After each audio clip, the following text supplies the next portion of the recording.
Hey, what's going on again, Ball Nation? This is Frank, House of Orange. Just talk some baseball here tonight. Didn't get to record this weekend.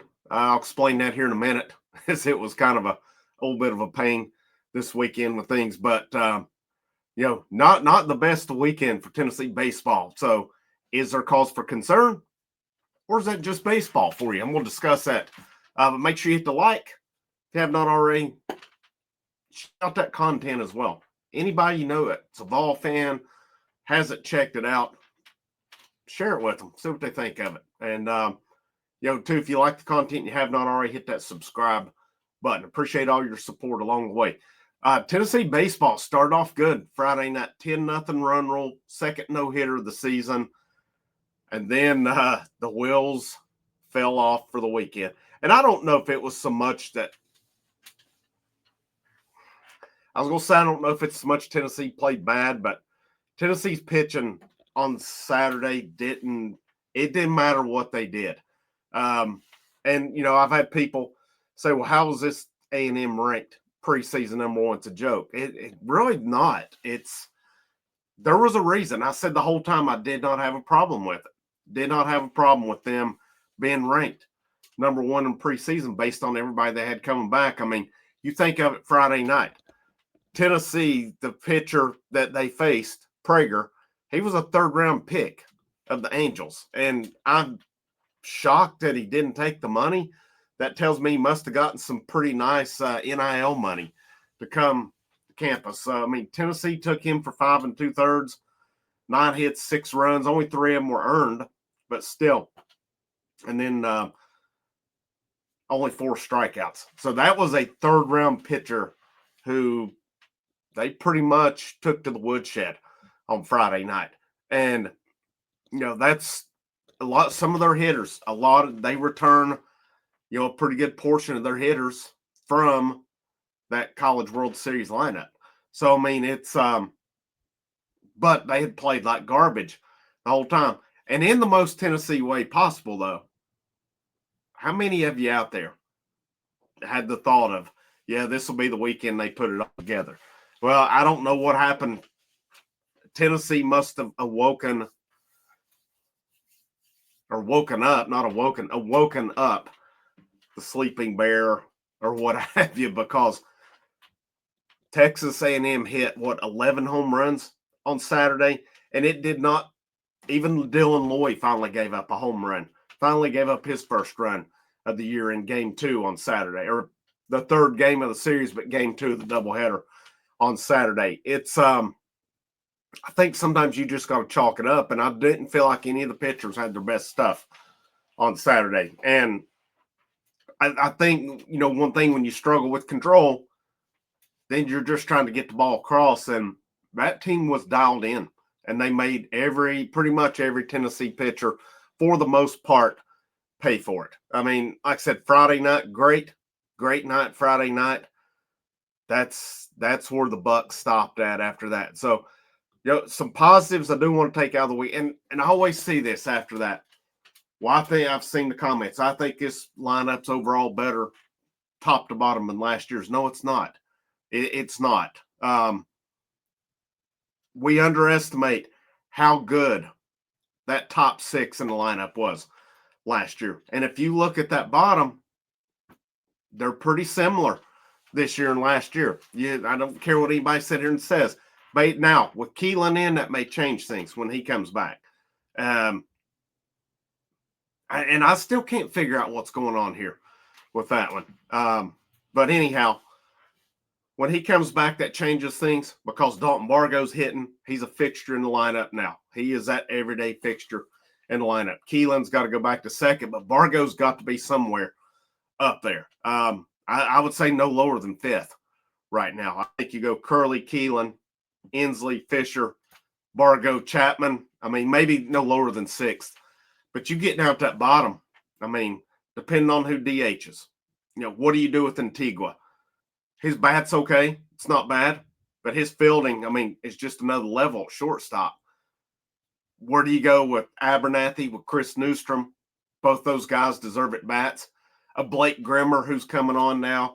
Obviously you're going to have Cannon Peebles or Stone Lawless in.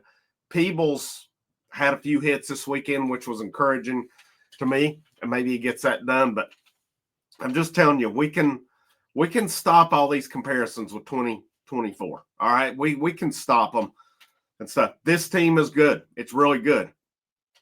Maybe they win the championship. Maybe they have a better record or what have you. That top 6 we had last year, at least top, if you count. I mean, when Inslee went in that 5-hole, he was on par he was earning his spot in that 5-hole. Took him a while to get going. But some positive. I mean, I thought Inslee had another decent weekend. Fisher had a good night Friday night. He was a little quiet on Saturday. Curley had a decent weekend. Your top of the order guys, I thought, did their job, did pretty good. At bottom of the order, though, I mean, you look at game number 2 of the series, game 1 on Saturday. I mean, it's Manny Marin was 0 for, Chapman 0 for. Newstrom he got some PT, 2 for 3. That was good to see. Lawless 1 for 3, but 2 strikeouts. I mean, Antigua 1 for 3. Pretty good. Grimmer got in at bat 1 for 1.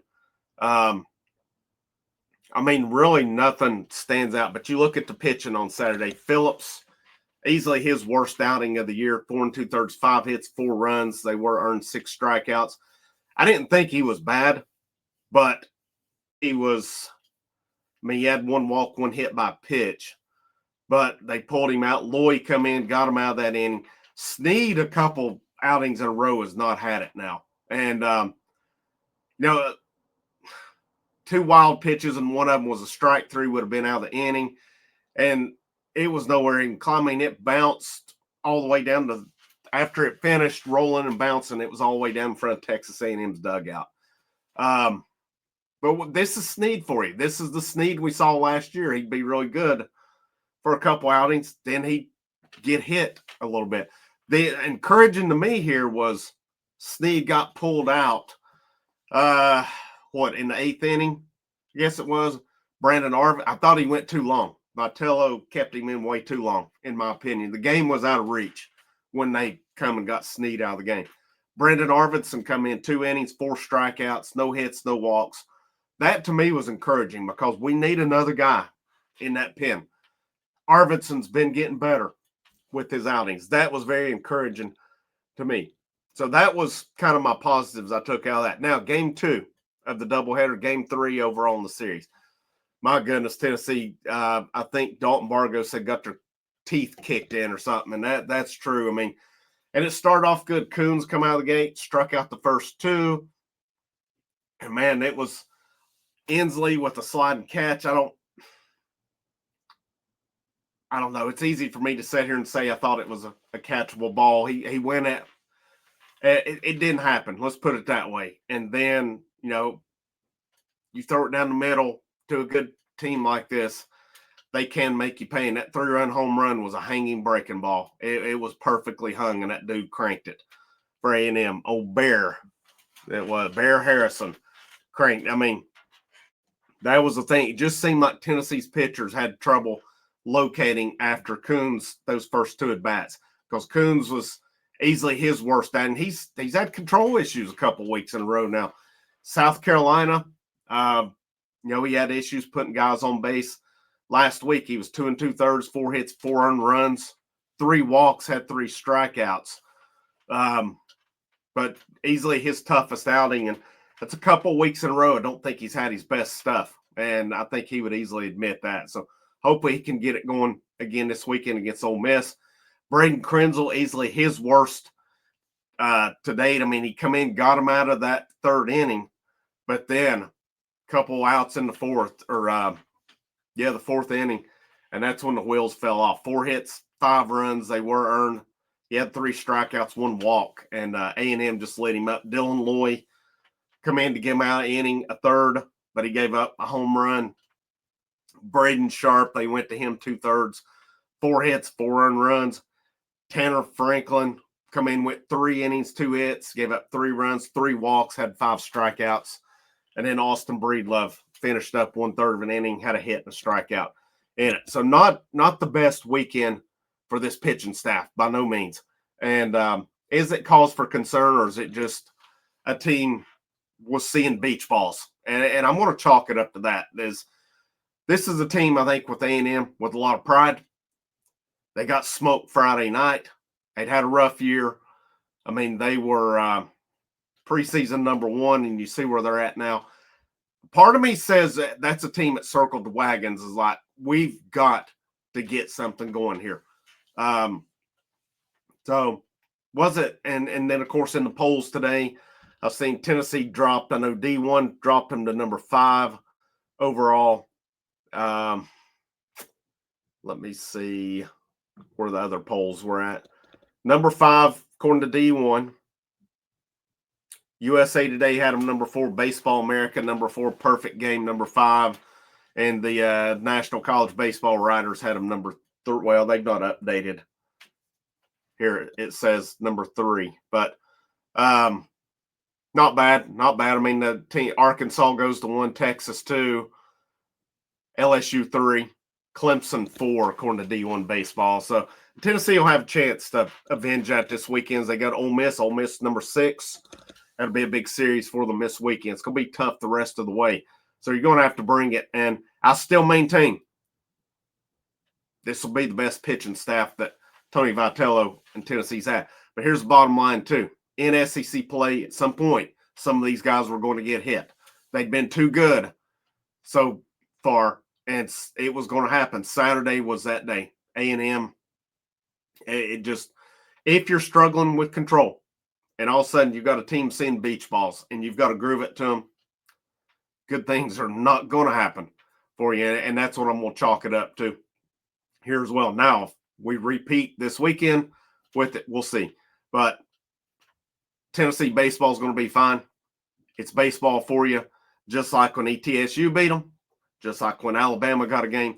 This team's got 4 losses on the season. That's still pretty good. That's still pretty good right now. Could they hit a slump? Sure they could. They could lose some games here along the way. It happens. I mean, it happens to them. Tennessee's 28-4 right now. So not bad. 28-4, 9-3 in SEC play. That's pretty dang good. And I'll take it right now. And they had not lost an SEC series in over a year. So, it was going on 13 months since they'd lost series last year to Alabama, which they avenged this year. It was going to happen at some point. Again, this conference is too good for them not to drop a series at some point with it. And they may drop another along the way. I don't think it's cause for concern, though.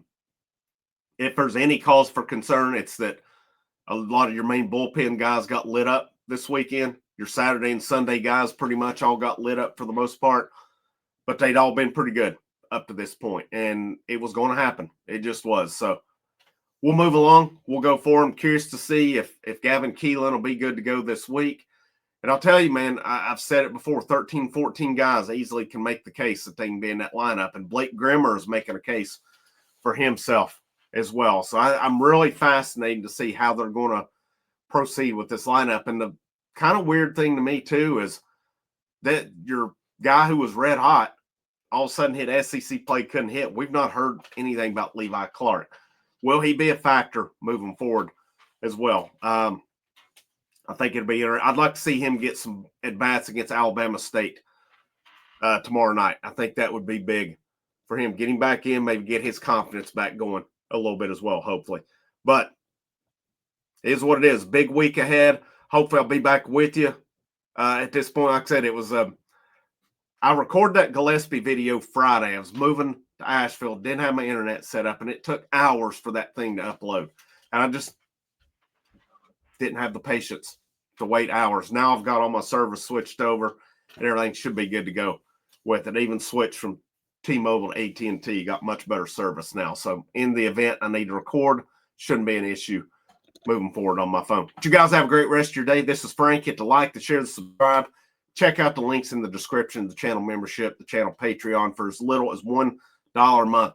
You can greatly help and affect this channel and the coverage that gets brought to you. And last, if you just want to say thanks, there is a super thanks button, bottom right-hand corner. Those are greatly appreciated. But have a great rest of your evening. Frank, House of Orange, go Vols.